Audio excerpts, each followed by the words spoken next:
Hello, all of my history students at the college.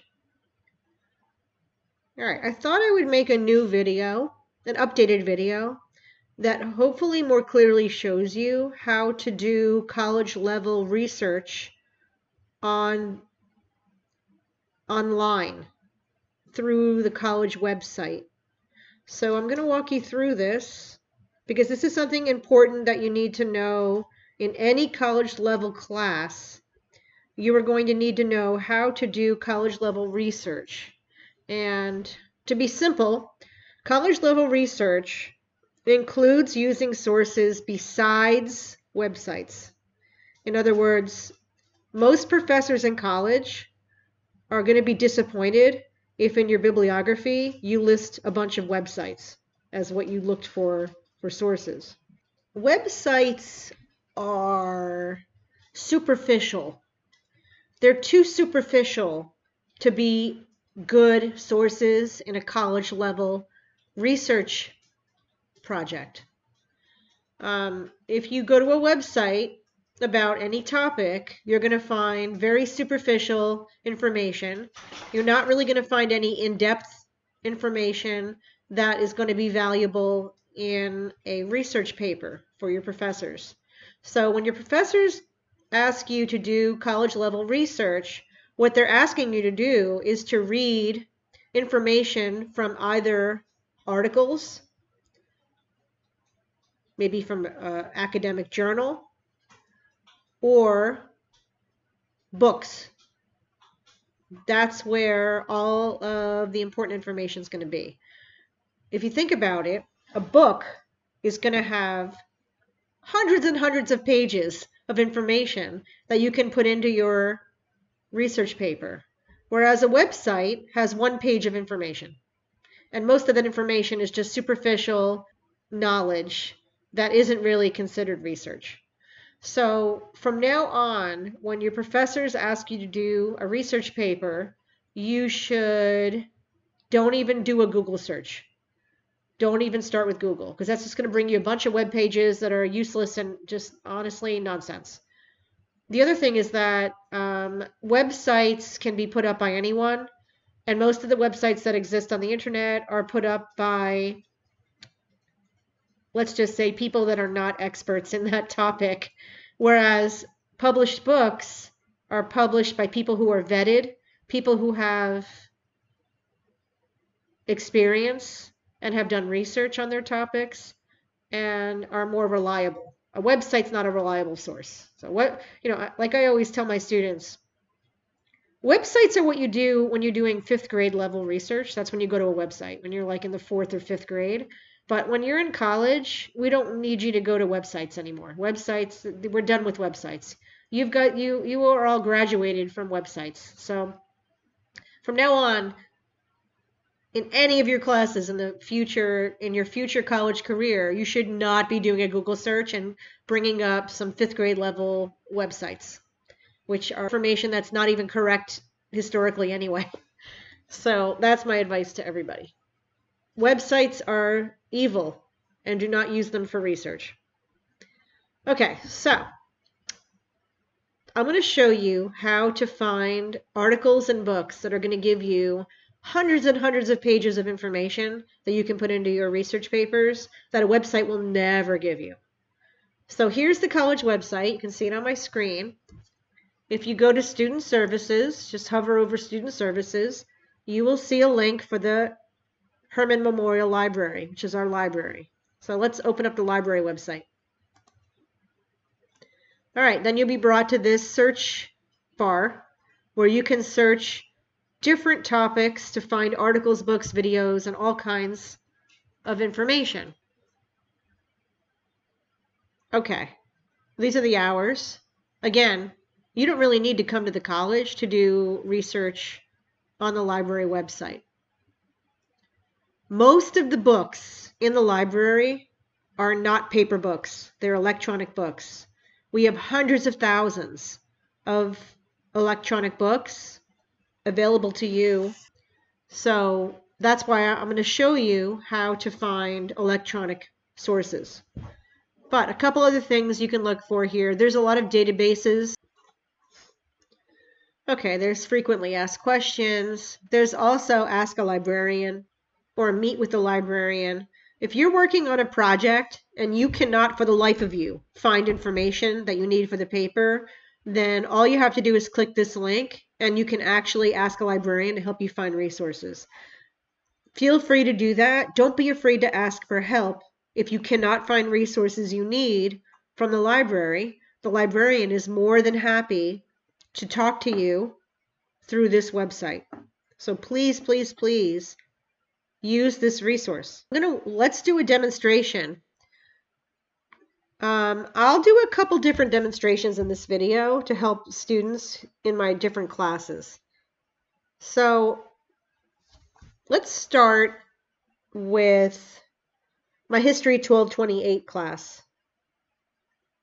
That class right now is writing a paper about a fictional dinner that happened in sometime in American history, where they have to describe the food that the people are eating, and they have to describe at the dinner what would be the topics of current events that people would talk about, and they have to describe the home that the people are in and what they're wearing, and in other words, write a fictional story with real history describing what a dinner would be like at someone's house in a past time period. So I thought, okay, let's search for books or articles about American food history. Okay, so let's hit search and see what comes up.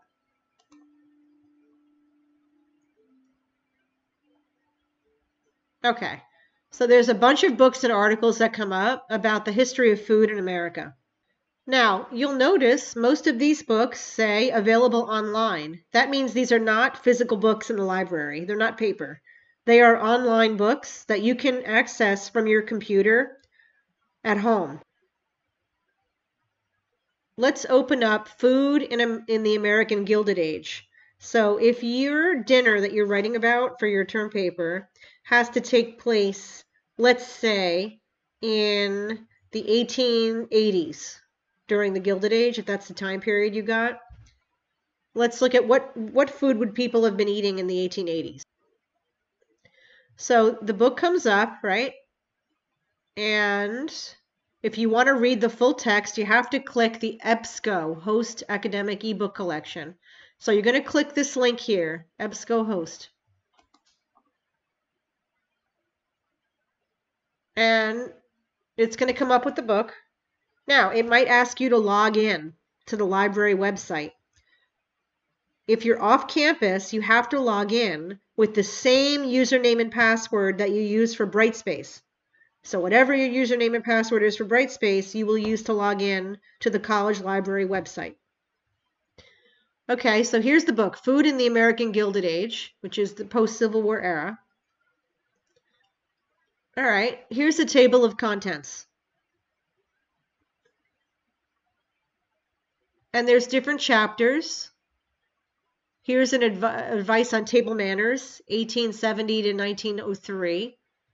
Here's a Kentucky housewife collection of recipes. So maybe you want to have your dinner held at a home in Kentucky in the 1880s. So let's open that. Let's see, what did Mrs. White serve for dinner? Or what are her recipes for cooking in the 1880s? And you can read all these chapters right from your computer. And again, this is going to give you so much information about food that might have been served at the time, and they actually give you recipes here. Okay, so this is just an example of recipes that would have been used in Kentucky in the 1880s. These are literally recipes. But again, in your paper, you can describe some of these recipes, and you can use this book as a resource. And that's just one book. If we go back to our search results, you can see there's other books. Here is Food in the Civil War Era, the South. So let's say you got the Civil War era. You got the 1860s. You have to write about a fictional dinner in the 1860s. This book, which again, it's online, so you have to hit ebook complete or EBSCO. Hit EBSCO. takes you to the book, and you can see the table of contents, which you can open the table of contents. So let's say you got the 1920s. You have to write about a fictional dinner in the 1920s. Let's say you want to search what was going on in America in the 1920s that people would have been discussing at dinner. So let's just do a search for 1920s America. Just ignore my barking dog. Oh, here's a book about this. See, I did a search for 1920s and it came up with a book about Italian American food in New York City. Maybe if you got let's say the 1920s, and you want to have your family be Italian American living in New York City, then you could maybe use this book to talk about, what was life like for an Italian American family living in New York City in that time period. Doing research on the college website is hit and miss. You have to keep trying to change what you're looking for. And you might not get it. You might not get good sources you want to use in your first hit. You might have to keep searching and searching for what you need specifically. So you might need to search political issues of your decade. You might need to search what life was like for certain groups of people. For example, if you wanted to write a fictional story about an Irish American family, maybe you want to do a search on Irish immigrants in New York City at the turn of the 20th century or in the 1880s. My point is that you have to search different ways with different keywords in order to find a lot of information. Now, when you do find something great, let's say you found a book that you know you're going to find information in, that you're going to weave into your paper, you have to remember what the book was. So jot down the name and title of the book so that you can put it in your bibliography later when you're writing your paper.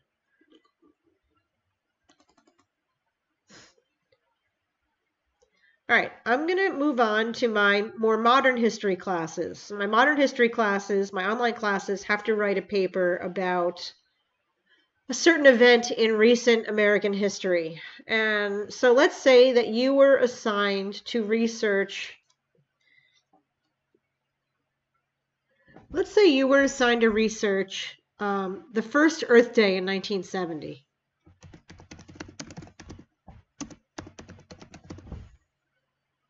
I'm just going to do Earth Day history search.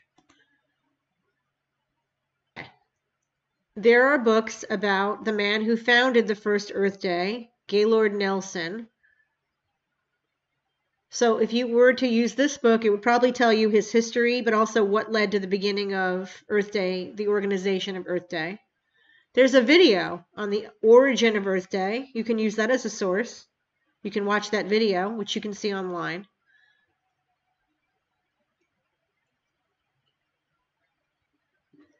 Let's put the date on here, 1970, which was the year of the first Earth Day. Let's do a search of that. Because I want to know what happened on the first Earth Day. I want to pretend that I was at the first Earth Day and I want to see what happened. All right, there's an article on it. Okay, here's an article on the genius of Earth Day, how a 1970 teach-in unexpectedly made the first green generation. So that probably tells you a lot of information about the first Earth Day. There's a book about the history of the environmental movement, the environmental moment from 68 to 72. I'm sure that does cover Earth Day.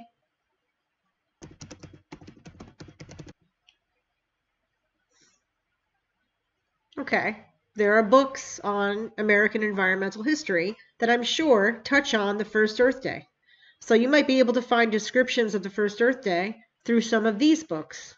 And again, you have to really take the time to go through, to do these searches and to look through the books to see if any of these have information that you can include in your paper when you're describing Earth Day. So I know that it's time consuming to do research on the library website, but it's worth it because you're going to find a lot more detail that you're never going to find on a website. but it's hit or miss. You got to plug in different words in the search bar. You might need to search for names for an event.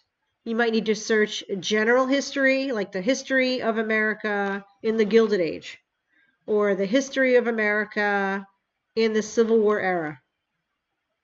And again, it's depending on what your topic is. But this is going to be where you're going to come to do your college level research.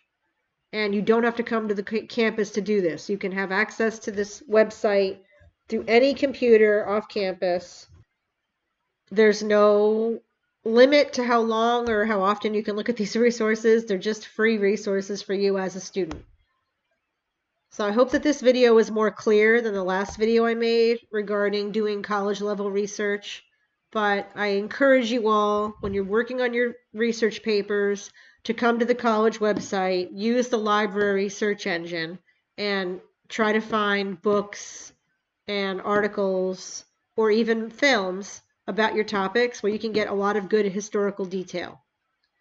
Any questions about doing research online, feel free to contact the librarian and tell them, I'm writing a paper about life in America in the 1920s, and I really can't find any information. And I want to write about the clothes people wore. I want to write about the food that they ate. I want to write about current events that were happening at the time. What were people talking about at the time? And the librarian can actually point you to some really good resources. So I hope that this video helped you. Feel free to ask me any questions. Feel free to reach out to the college library, and good luck on your research papers.